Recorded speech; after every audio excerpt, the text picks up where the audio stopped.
کہانی central official کو subscribe کریں اور نئے آنے والی ویڈیو کے لیے گھنٹی کے نشان کو دبائیں۔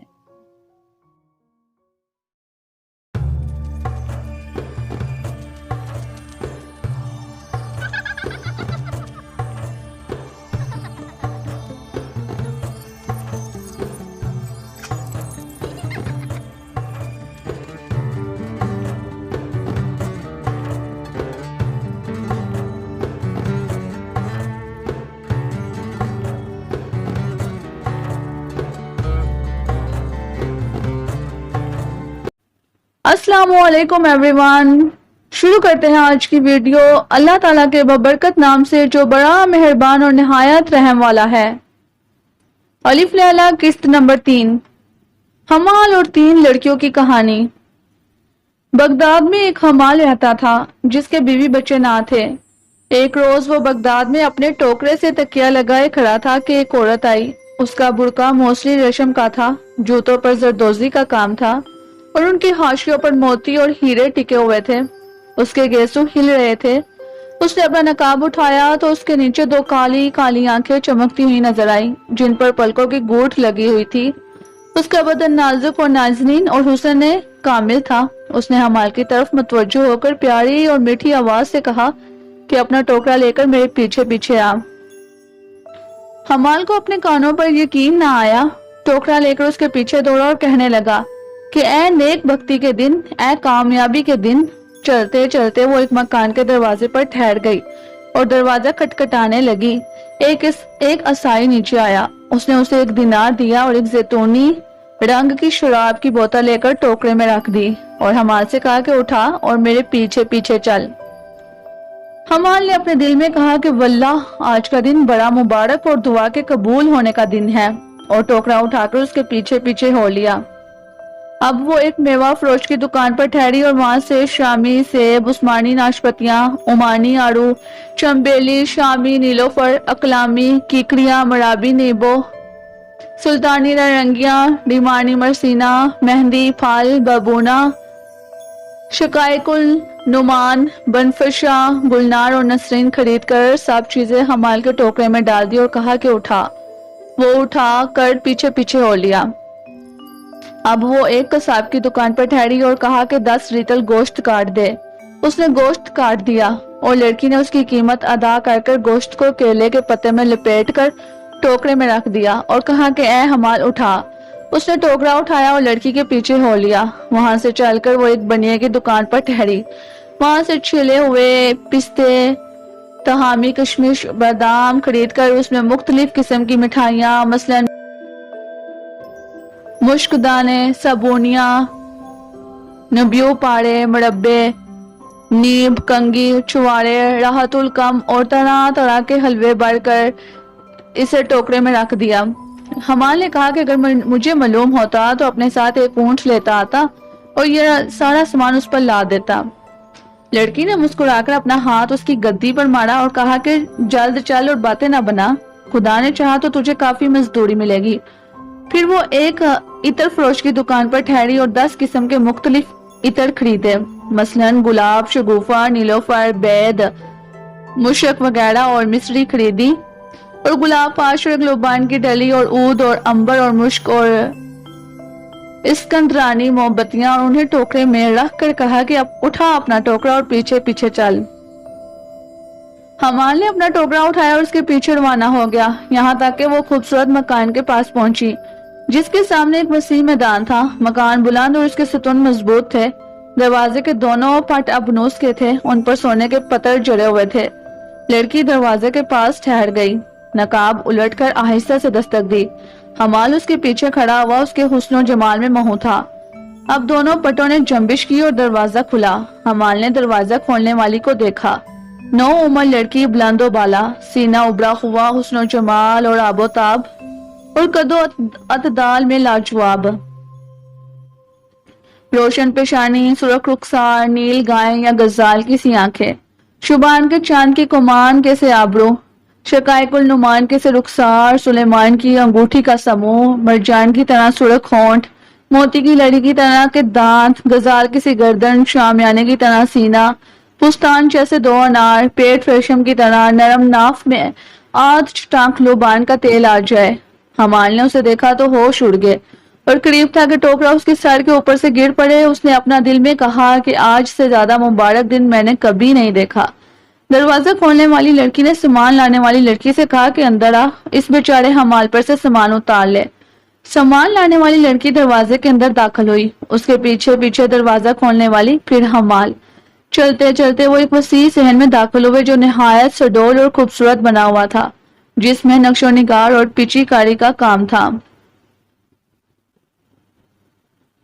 اس میں 12 دڑیاں اور چھجے اور محرابیں تھیں، نیز الماریاں جن پر پردے پڑے ہوئے تھے۔ صحن کے بیچ میں پانی بڑا ہوا تھا، اس کے وسط میں ایک فوارہ تھا۔ صحن کے بلائی حصے میں ایک تخت پڑا ہوا تھا جو صنوبر کی لکڑی کا بنا ہوا تھا اور جس میں ہیرے جواہرات جڑے ہوئے تھے۔ تخت کے اوپر لال اطرس کی چھتری لگی ہوئی تھی جس کے حاشیے میں بعض گولیوں کے برابر اور بعض ان سے بھی بڑے موتی ٹکے ہوئے تھے۔ اس کے اندر سے ایک نو عمر لڑکی نکلی، اس کی پیشانی چمکدار تھی، حسن دو فریب، اندر فلسفیانہ، جسم چاند کا سا، آنکھیں جادو بڑی، بنوے ترچھی کمانوں کی سی، قد تیر کا سا، خوشبو عنبر کی سی، ہونٹ لال کی طرح سرخ اور شکر کی طرح میٹھے۔ اس کے چہرے کی آب و تاب کے آگے سورج شرمندہ تھا، اس کی مثال آسمانی تارے کی سی یا سنہرے گنبد کی سی تھی، یا راستہ و پیراستہ دلہن کی سی یا عربی نیزے کی سی۔ یہ تیسری نوعمر لڑکی تخت پر سے اتری اور ناز و انداز سے چلتی ہوئی صحن کے وسط تک اپنی بہنوں کے پاس پہنچی اور کہنے لگی کہ کھڑی کیا کرتی ہو، بیچارے حمال کے سر سے بوجھ اترواؤ۔ سامان لانے والی لڑکی نے حمال کے آگے سے ہاتھ لگایا اور دروازہ کھولنے والی نے پیچھے سے، اور تیسری نے ان کی مدد کی اور حمال کا ٹوکرا اتروایا اور اس میں سے چیزیں نکال کر انہیں اپنی اپنی جگہ سلیقے سے رکھ دیا۔ حمال کو 2 دینار دے کر کہا کہ جا۔ حمال نے لڑکیوں کی طرف نظر ڈالی، ان کی خوش صورتی اور خوش سیرتی کا نظارہ کرنے لگا۔ ایسا اچھا منظر عمر بھر اس کی آنکھوں کے سامنے نہ آیا تھا، لیکن اس نے دیکھا کہ ان کے یہاں کوئی مرد نہیں، اور یہ بھی کہ اس کے پاس کس قدر شرابی اور میوہ جات اور عطریات وغیرہ ہیں۔ اس پر اسے سخت انچمبا ہوا اور ٹھٹک گیا۔ ایک لڑکی نے کہا کہ تو جاتا کیوں نہیں؟ کیا تجھے کافی مزدوری نہیں ملی؟ یہ کہہ کر وہ اپنی بہن سے مخاطب ہوئی اور کہا کہ 1 دینار اور دے دے۔ حمال نے کہا کہ اے میری ملکہ، مزدوری تو مجھے کم نہیں ملی، کیونکہ میری مزدوری 2 درہم سے زیادہ نہیں، مگر میں یہ سوچ رہا ہوں کہ یہ کیا بات ہے کہ تم لوگ اکیلی ہو اور گھر میں کوئی مرد نہیں جو تمہارا ساتھ دے۔ تمہیں معلوم ہے کہ دعوت میں 4 سے کم نہیں ہوتے اور تمہارے ساتھ کوئی چوتھا نہیں۔ عورتوں کا کھیل کود بغیر مرد کے اچھا نہیں لگتا۔ تم 3 ہو، تمہیں چوتھے کی ضرورت ہے جو عقل مند، سمجھدار اور جہاندیدہ اور رازدار ہو۔ جب ان لڑکیوں نے اس کی باتیں سنی تو وہ ان کو بلی معلوم ہوئی اور وہ ہنسنے لگی۔ کہا کہ ایسا ہمیں کون مل سکتا ہے، ہم تو لڑکیاں ہیں، کہیں ایسا نہ ہو کہ ہم کوئی راز کی بات کہیں اور وہ تشت ازبام ہو جائے۔ حمال نے کہا کہ تمہاری جان کی قسم میں سمجھدار اور ایماندار آدمی ہوں، میں نے بہت سی کتابوں بالخصوص تاریخ کا مطالعہ کیا ہے، میں اچھی بات کو ظاہر کرتا اور بری بات کو چھپاتا ہوں۔ جب لڑکیوں نے یہ سنا تو کہنے لگی کہ تجھے معلوم ہونا چاہیے کہ ہم نے اپنی ساری دولت اس مکان میں لگا دی ہے، بتا کہ تیرے پلے کچھ ہے کہ ہمارے ساتھ معاملہ کرے۔ یہ کیوں کر ہو سکتا ہے کہ ہم تجھے اپنے ساتھ بٹھائیں اور اپنا ہم مشرب بنائیں اور اپنے حسین و ملین چہرے دکھائیں اور تو ان کے بدلے ہمیں کچھ نہ دے؟ کسی نے سچ کہا ہے کہ بے پیسے کی محنت ذرا برابر نہیں ہوتی۔ دروازہ کھولنے والی نے کہا کہ اے دوست، اگر تیرے پلے کچھ ہے تو ایک چیز ہے، اور اگر تیرے پلے کچھ نہیں تو ناکام لوٹ جا۔ سامان لانے والی لڑکی نے کہا کہ بہنوں، اسے تنگ مت کرو، اس نے آج بڑا کام کیا ہے، اگر اس کی جگہ کوئی اور ہوتا تو وہ اکتا جاتا، جو کچھ اس کے ذمہ ہے وہ میں اپنے اوپر لیتی ہوں۔ حمال کی باتیں کھل گئیں، اس نے زمین کو بوسہ دیا اور شکریہ ادا کیا۔ تخت والی لڑکی نے کہا کہ خدا کی قسم، بغیر ایک شرط کے تجھے ہرگز اپنے ساتھ نہ بٹھاؤں گی، اور وہ یہ ہے کہ جس چیز سے تیرا واسطہ نہ ہو وہ ہرگز نہ پوچھیو، ورنہ میں تجھے ماروں گی۔ حمال نے کہا کہ منظور ہے اے ملکہ، بصر و چشم، دیکھ میں ابھی سے گنگا ہوا جاتا ہوں۔ یہ کہہ کر سامان لانے والی لڑکی اٹھی اور اپنی کمر کس کر بوتلوں کو ایک صف میں آراستہ کیا، شراب کو نتارا اور پھول دانوں کے ارد گرد پھول بتیاں لگائیں اور باقی ضروری چیزیں لا کر رکھیں۔ پھر وہ اپنی بہنوں کے ساتھ بیٹھی اور حمال کو اپنے ساتھ بٹھایا۔ اور شراب کا دورہ چلنے لگا۔ حمال کو ایسا معلوم ہوتا تھا کہ گویا وہ خواب دیکھ رہا ہے۔ لڑکی نے شراب کی سراہی اٹھائی اور ایک جام بڑھ کر پی گئی، پھر تیسرا، پھر دوسرا، تیسرا جام بڑھ کر اس نے اپنی بہنوں کے سامنے پیش کیا، پھر اور جام، اور پھر بڑھ کر حمال کو دی اور کہنے لگی، پی جا، تجھے مبارک ہو اور آرام دے، اس کے پینے سے ساری بیماریاں دور ہوتی ہیں۔ حمال نے جام اپنے ہاتھ میں لے لیا اور ادا بجا لا کر شکریہ ادا کیا اور یہ ارشاد پڑھنے لگا، شراب محض اس شخص کے ساتھ پی جاتی ہے جس پر اعتبار ہو، جو پاک تینیت ہو اور جس کا شجرہ دور تک پہنچتا ہو۔ شراب کی حالت ہوا کی سی ہے، اگر خوشبودار چیز کے اوپر سے گزرے تو خوشبودار ہو جاتی ہے، اور اگر مردار پر سے گزرے تو بدبودار ہو جاتی ہے۔ پھر اس نے یہ شعر پڑھا، اگر تو شراب پیے تو مشروع کے ہاتھ سے پی، تاکہ تجھ میں لطیف خیالات پیدا ہو۔ یہ اشعار پڑھنے کے بعد اس نے ان لڑکیوں کے ہاتھوں کو بوسہ دیا اور شراب پی اور جھومنے لگا۔ پھر اس لڑکی نے ایک جام بھر کر اپنی منجلی بہن کو دیا، اس نے جام لے کر بہن کا شکریہ ادا کیا اور چڑھا گئی۔ پھر اس نے دوسرا جام بھر کر تخت والی کو دیا اور ایک پیالہ بھر کر حمال کو۔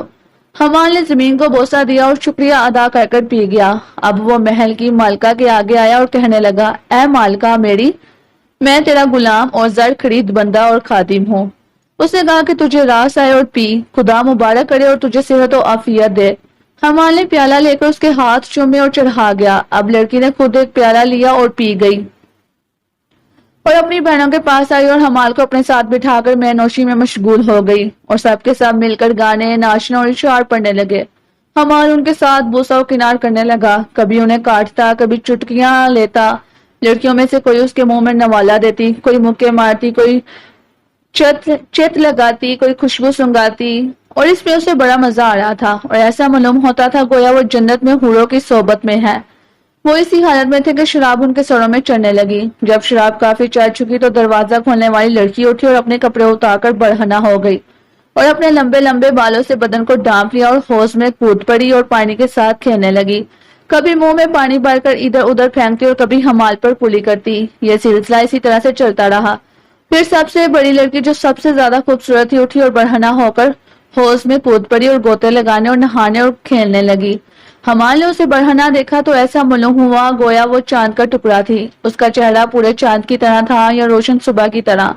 اس نے اس کے قد و قامت اور سینے پر نظر ڈالی اور ان باری کوہلوں پر جو مٹک رہے تھے، وہ سرتا پیر برہنہ تھی، جس طرح کے خدا نے اسے پیدا کیا تھا۔ حمال نے اس کی طرح مخاطب ہو کر یہ شعر پڑھنے لگا، اگر میرے تیرے قد کو ہری بڑی ٹہنی سے تشبیہ دوں تو یہ زیادتی اور زبردستی ہے، کیونکہ ٹہنی اس وقت بلی لگتی ہے جبکہ وہ اپنے لباس میں ہوتی ہے، اور تو اس وقت جبکہ تو برہنہ ہوتی ہے۔ اب شہرزاد کو صبح ہوتی دکھائی دی۔ اس نے وہ کہانی بند کر دی جس کی اسے اجازت ملی تھی۔ 10ویں رات۔ جب 10ویں رات ہوئی تو اس کی بہن دنیا زاد نے کہا کہ بہن اپنی کہانی تمام کر۔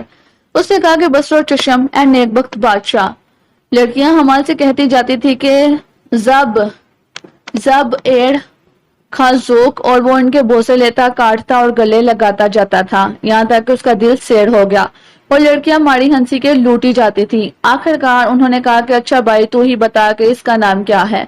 اس نے کہا کہ تمہیں سچ مچ اس کا نام معلوم نہیں؟ انہوں نے جواب دیا کہ نہیں۔ اس نے کہا کہ یہ ہے سودا ہوا کچر جو پل پر کی نازبو رہتا ہے اور بے چھلکے کے تل کھاتا ہے اور ابو منصور کی سرائے میں آرام کرتا ہے۔ اس پر وہ ہنستے ہنستے لوٹ گئی۔ اب پھر دور چلنے لگا یہاں تک کہ شام ہو گئی۔ انہوں نے حمال سے کہا کہ بسم اللہ اے آقا، اٹھ اور جوتے پہن اور سلام کر اور چلتا بن۔ حمال نے کہا کہ خدا کی قسم میری روح کا نکل جانا آسان تر ہے بنسبت اس کے کہ میں تمہارے پاس سے جاؤں۔ آؤ ہم اس رات کو کل صبح سے ملا دیں، پھر ہم سب اپنی اپنی راہ لیں۔ سامان لانے والی نے کہا کہ میری جان کی قسم، اسے آج رات یہیں ہمارے یہاں سونے دو تاکہ ہم کچھ دیر اور اس کا مذاق اڑا لیں۔ ایسے شخص کے دوبارہ ملنے تک کون جیتا ہے؟ وہ بڑا مسخرہ اور ظریف ہے۔ انہوں نے کہا کہ تو ایک شرط کے ساتھ یہاں رات کو رہ سکتا ہے کہ تو ہماری ہر بات مانے اور کوئی بھی بات دیکھے تو اس کا سبب نہ پوچھے۔ اس نے کہا کہ بہت خوب۔ انہوں نے کہا اٹھ، اور دروازے پر جو کتبہ لکھا ہوا ہے کہ جو شخص ایسی بات کرے گا جس سے اس کا کوئی تعلق نہیں تو وہ منہ کی کھائے گا۔ حمال نے کہا کہ میں تمہیں اس بات پر گواہ بناتا ہوں کہ میں کوئی ایسی بات نہ کروں گا جس سے میرا کوئی تعلق نہ ہو۔ سامان لانے والی اٹھی اور سب کے لیے کھانا لائی۔ انہوں نے کھانا کھایا، موم بتیاں اور کندیلیں روشن کی اور موم بتیوں سے